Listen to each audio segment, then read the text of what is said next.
Welcome to BPSC maker. आज है 2 फरवरी 2021 और 2 फरवरी 2021 से बिहार करंट अफेयर्स के जितने प्रश्न बनेंगे वो सभी मैं आपको इस वीडियो में बताऊंगा और इससे रिलेटेड जितने भी महत्वपूर्ण फैक्ट होंगे वो भी यहाँ पे डिस्कस करूंगा। तो ये वीडियो आपके लिए काफ़ी महत्वपूर्ण है। अगर आप घर बैठे रहकर बीपीएससी सहित Bihar SSC, Bihar SI, ASI, CDPO ये सभी परीक्षाएं जो खासकर बिहार में आयोजित होती है, अगर इन सभी परीक्षाओं की तैयारी में लगे हैं तो इस श्रृंखला के सभी वीडियो आपके लिए काफ़ी उपयोगी होने वाले हैं।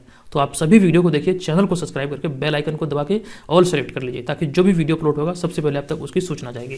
तो यहाँ पे शुरू करते हैं। जो पिछले वीडियो में मैंने आपसे प्रश्न पूछा था, ये प्रश्न था कि बिहार सरकार ने अब सरकारी सेवा में दिव्यांगों का आरक्षण 3% से बढ़ाकर कितना कर दिया है। तो इस प्रश्न का जो राइट आंसर था 4% कर दिया है। तो लगभग सभी स्टूडेंट ने यहाँ पे इस प्रश्न का सही आंसर किया है 4%। चलिए, जो लोग यहाँ पे मतलब रेगुलर वीडियो देखते हैं वही लोग इसका आंसर पता होगा, क्योंकि ये पिछले वीडियो का प्रश्न था। तो ऑप्शन नंबर डी यहाँ पे इस प्रश्न का राइट होगा। चलिए, एक एक करके सही प्रश्न को देखेंगे। प्रश्न है, हाल ही में पटना विश्वविद्यालय से स्नातक उत्तीर्ण राजीव रंजन किस राज्य के मुख्य सचिव बनाए गए हैं। काफ़ी अच्छा प्रश्न है। राजीव रंजन जो कि पटना विश्वविद्यालय से स्नातक उत्तीर्ण है, तो इन्हें अभी हाल ही में तमिलनाडु राज्य का मुख्य सचिव नियुक्त किया गया है। इसके बारे में डिटेल में जानते हैं। इनका जो जन्म हुआ था ये समस्तीपुर जिले के गंगापुर ग्राम में हुआ था। तो समस्तीपुर जिले के गंगापुर निवासी राजीव रंजन जो कि नेतरहाट स्कूल के छात्र रह चुके हैं और इन्होंने पटना विश्वविद्यालय से भौतिकी में स्नातक किया है और ये 1985 बैच के भारतीय प्रशासनिक सेवा के अधिकारी हैं और इन्हें देखिए यहाँ पे इन्हें अभी हाल ही में तमिलनाडु के मुख्य सचिव के पद पर नियुक्त किया गया है। तो ध्यान रखना है आपको, ये तमिलनाडु राज्य के मुख्य सचिव नियुक्त हुए हैं Rajiv Ranjan. Option number D यहाँ पे इस प्रश्न का राइट आंसर होगा। चलिए, उसका दूसरा प्रश्न है, इंडिया जस्टिस रिपोर्ट 2020 इनके द्वारा प्रकाशित किया गया, जिसमें यह जिक्र किया गया है कि सबसे अधिक महिला पुलिसकर्मी बिहार में है। ये जो प्रश्न पूछा जा रहा है कि 2020 में इंडिया जस्टिस रिपोर्ट 2020 किनके द्वारा प्रकाशित किया गया, तो इस प्रश्न का जो राइट आंसर होगा ये हो जाएगा टाटा ट्रस्ट के द्वारा। अभी हाल ही में इंडिया जस्टिस रिपोर्ट 2020 प्रकाशित किया गया था और यहाँ पे इसके बारे में आपको बता दूं कि अभी हाल ही में टाटा ट्रस्ट द्वारा प्रकाशित इंडिया जस्टिस रिपोर्ट 2020 में सबसे ज़्यादा महिला पुलिसकर्मियों की संख्या बिहार में बताई गई है। दूसरे और तीसरे स्थान पर क्रमशः तमिलनाडु और महाराष्ट्र है। ये ध्यान रखिएगा, तमिलनाडु दूसरे नंबर पे है और जबकि महाराष्ट्र तीसरे नंबर पे है और जब बिहार है ये अपना बिहार पहले स्थान पर है जहाँ पे महिला पुलिसकर्मियों की संख्या सबसे अधिक है। ये जो कहा गया है ये इंडिया जस्टिस रिपोर्ट 2020 में कहा गया है और ये रिपोर्ट प्रकाशित किया गया है टाटा ट्रस्ट के द्वारा। इस प्रकार जो इस प्रश्न का राइट आंसर है ऑप्शन नंबर बी यहाँ पे इस प्रश्न का करेक्ट होगा। तो ये दूसरा तीसरा स्थान भी आप याद रखिएगा, ये आपके लिए काफ़ी उपयोगी होने वाले हैं। उसके बाद हम बढ़ते हैं नेक्स्ट प्रश्न पे। तीसरा प्रश्न है, हाल ही में की गई घोषणा के अनुसार बिहार के कितने मेडिकल कॉलेज अस्पतालों में क्रायोजेनिक ऑक्सीजन टैंक स्थापित किया जाएगा। ये भी काफ़ी अच्छा प्रश्न है। तो देखिए, अभी इस प्रश्न का जो राइट आंसर होगा ये हो जाएगा option number B. 9 medical college अस्पतालों में क्रायोजेनिक ऑक्सीजन टैंक स्थापित किए जाने की बिहार सरकार के द्वारा घोषणा किया गया है। देखिए, कोरोना काल के दौरान बिहार राज्य में अस्पतालों में जो ऑक्सीजन की मतलब की कमी जो हुई थी उसका समस्या से बिहार राज्य को काफ़ी जूझना पड़ा था। तो ऑक्सीजन की खूब समस्या हुई थी और इसे ध्यान में रखते हुए राज्य सरकार अब राज्य में 9 मेडिकल कॉलेज अस्पतालों में क्रायोजेनिक ऑक्सीजन टैंक स्थापित करने का निर्णय लिया है ताकि भविष्य में आने वाली ऐसी परिस्थितियों का सामना किया जा सके आसानी से। तो इसीलिए मतलब यही उद्देश्य है कि मतलब भविष्य में इस तरह की मतलब समस्या दोबारा उत्पन्न ना हो। तो इसे ध्यान में रखते हुए बिहार सरकार के द्वारा भी हाल ही में 9 मेडिकल कॉलेज अस्पतालों में क्रायोजेनिक ऑक्सीजन टैंक स्थापित किए जाने की घोषणा किया गया है। तो ऑप्शन नंबर बी यहाँ पे इस प्रश्न का राइट आंसर है। उसके बाद हम बढ़ते हैं नेक्स्ट प्रश्न पे। अभी हाल ही में बिहार में किस नेता के द्वारा बिहार के प्रथम मुख्यमंत्री श्री कृष्ण सिंह की पुण्यतिथि पर अनुग्रह नारायण सिंह को श्रद्धांजलि दी गई। तो ये ध्यान रखिएगा, ये प्रश्न भी काफ़ी अच्छा प्रश्न है, हो सकता है कि एग्जाम में पूछ लिया जाए। तो ये देखिए गलती से हो गया था, मतलब कि एक प्रकार से कह सकते हैं ये कोई जानबूझकर नहीं करता है। ऐसी जो घटना घटती है गलती से ही होती है कि जो बिहार के प्रथम मुख्यमंत्री हैं इनकी पुण्यतिथि पर, जो श्री कृष्ण सिंह बिहार के प्रथम मुख्यमंत्री हैं, इनके पुण्यतिथि पर अनुग्रह नारायण सिंह को श्रद्धांजलि दे दी गई थी। तो देखिए, इस प्रश्न का जो राइट आंसर है ये जो किया गया था ये तेजस्वी यादव के ट्विटर हैंडल से किया गया था। जो मतलब तेजस्वी यादव का ट्विटर हैंडल है, जो ऑफिशियल अकाउंट है उनका, उन्हीं की मतलब वहीं से हुआ था। देखिए, तेजस्वी यादव के ट्विटर हैंडल पर बिहार के प्रथम मुख्यमंत्री डॉक्टर श्री कृष्ण सिंह की पुण्यतिथि पर अनुग्रह नारायण सिंह को श्रद्धांजलि दिया गया, जिसके बाद से तेजस्वी यादव की खूब आलोचना हो रही है।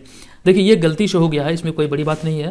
ये मतलब जो काम करते हैं ट्विटर हैंडल पे, देखिए तेजस्वी यादव खुद से अपना ट्विटर हैंडल नहीं चलाते होंगे, ट्विटर अकाउंट नहीं चलाते होंगे। उन पे जो काम करता है, जो मतलब ग्राफिक्स डिजाइनिंग वगैरह काम करते हैं, उनके द्वारा ये गलती हुई है। तो मतलब इस तरह से कह सकते हैं। तो इस चीज़ का फायदा उठाते हुए जीतन राम मांझी ने भी तेजस्वी यादव पर हमला बोला। तो इस तरह की चीज़ें राजनीति में होती रहती है। तो इन्होंने जो ट्वीट किया है जीतन राम मांझी ने, वो थोड़े से फनी अंदाज में भोजपुरिया लैंग्वेज में, आप भी देखिए यहाँ पे क्या लिखा है कि मतलब क्या ट्वीट किया गया। तो देखिए, हाई देखिए अब जेकरा ई नहीं पता है कि श्री कृष्ण बाबू कौन है, वो खुद को बिहार के नेता पूछने लगे हैं। मतलब इस तरह की चीज़ों से मतलब राजनेता जो होते हैं मतलब इस तरह के मौके को तलाशते रहते हैं कि मतलब किसकी बुराई की जाए। तो ये चीज़ है, मतलब आलोचना किया जाता है। तो यहाँ पे ध्यान रखना है, जो गलती हुई है जो ट्विटर अकाउंट से हुआ है ये तेजस्वी यादव के मतलब कि ट्विटर हैंडल से हुआ है। तो ऑप्शन नंबर सी यहाँ पे इस प्रश्न का राइट आंसर होगा। अब उसके बाद हम बढ़ते हैं नेक्स्ट प्रश्न पे। 5वां नंबर प्रश्न है, हाल ही में किस सरकार द्वारा राज्य पुलिस कर्मियों को बुलेट प्रूफ जैकेट व टैक्टिकल लाइट प्रदान किए जाने की घोषणा की गई है। देखिए, ये भी काफ़ी अच्छा प्रश्न है कि हाल ही में किस राज्य सरकार द्वारा राज्य पुलिस कर्मियों को बुलेट प्रूफ जैकेट और टैक्टिकल लाइट प्रदान किए जाने की घोषणा किया गया है। तो ऑप्शन नंबर यहाँ पे 5वें नंबर का अगर मैं राइट आंसर की बात करूँ तो ये बिहार सरकार के द्वारा भी हाल ही में घोषणा किया गया है। देखिए, बिहार पुलिस को तकनीकी उपकरणों से लैस करने का फैसला बिहार सरकार के द्वारा भी हाल ही में लिया गया है और इसके लिए बुलेट प्रूफ जैकेट और बैलिस्टिक चश्मे और टैक्टिकल लाइट आदि मुहैया किया जाएगा और इसके अलावा 33 करोड़ रुपये के नए वाहन भी खरीद कर प्रदान किए जाएंगे बिहार पुलिस को। तो अभी हाल ही में इसका टेंडर भी जारी किया गया था। तो ध्यान रखिएगा, ये जो भी किया गया है ये बिहार सरकार के द्वारा किया गया है। ऑप्शन नंबर डी इस प्रश्न का राइट आंसर होगा। अब उसके बाद हम बढ़ेंगे नेक्स्ट प्रश्न पे।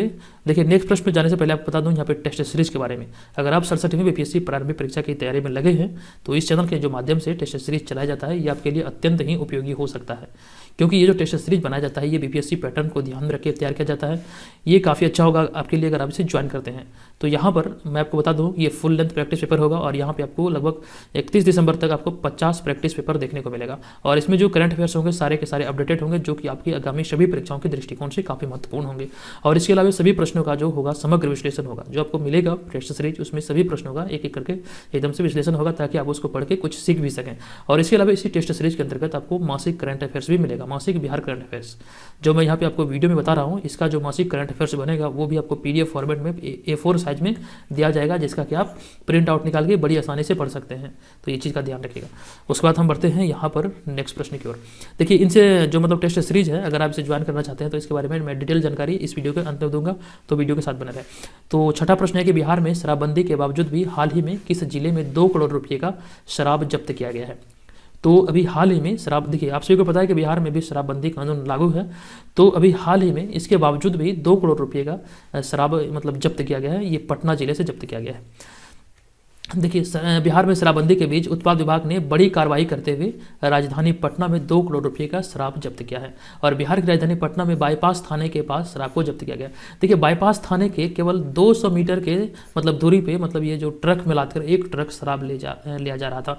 तो पुलिस को इसकी सूचना मिली और मौके पर पहुँचकर इनको मतलब कि हिरासत में लिया गया और पूरी मतलब कि कह सकते हैं जो मतलब शराब की कीमत है वो 2 करोड़ रुपये है। समझ सकते हैं कि थाने के बगल से भी मतलब इस तरह की घुसपैठी हो सकती है।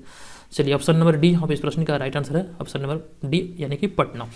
चलिए, उसके बाद हम बढ़ते हैं नेक्स्ट प्रश्न पे। हाल ही में पटना विश्वविद्यालय के स्नातकोत्तर मैथिली विभाग के अध्यक्ष पद पर किन्हें नियुक्त किया गया है। तो देखिए, इस प्रश्न का जो राइट आंसर होगा 7वां का ये हो जाएगा ऑप्शन नंबर ए, यानी कि डॉक्टर अरुणा चौधरी को नियुक्त किया गया है मैथिली विभाग के अध्यक्ष के पद पर। चलिए, इसके बारे में देखते हैं डिटेल में। मधुबनी जिला के रहिका प्रखंड के शमोल गांव निवासी डॉक्टर अरुणा चौधरी को पटना विश्वविद्यालय स्नातकोत्तर मैथिली संकाय का विभागाध्यक्ष बनाया गया है। डॉक्टर अरुणा चौधरी मगध महिला महाविद्यालय में एसोसिएट प्रोफेसर के पद पर कार्यरत है। उन्हें तत्काल विश्वविद्यालय के आदेश से स्नातकोत्तर मैथिली विभाग पटना विश्वविद्यालय में विभागाध्यक्ष के पद पर आसीन किया गया है। तो ध्यान रखिएगा, ये मधुबनी जिले की रहने वाली है और इन्हें अभी हाल ही में पटना विश्वविद्यालय में स्नातकोत्तर मैथिली विभाग के अध्यक्ष पद पर नियुक्त किया गया है। तो आपको ध्यान रखना है। और दुलारी देवी जो पद्मश्री से सम्मानित की गई वो भी मधुबनी जिले की ही रहने वाली थी। पिछले वीडियो में मैंने आपको बताया था। चलिए, उसके बाद हम बढ़ते हैं नेक्स्ट प्रश्न पे।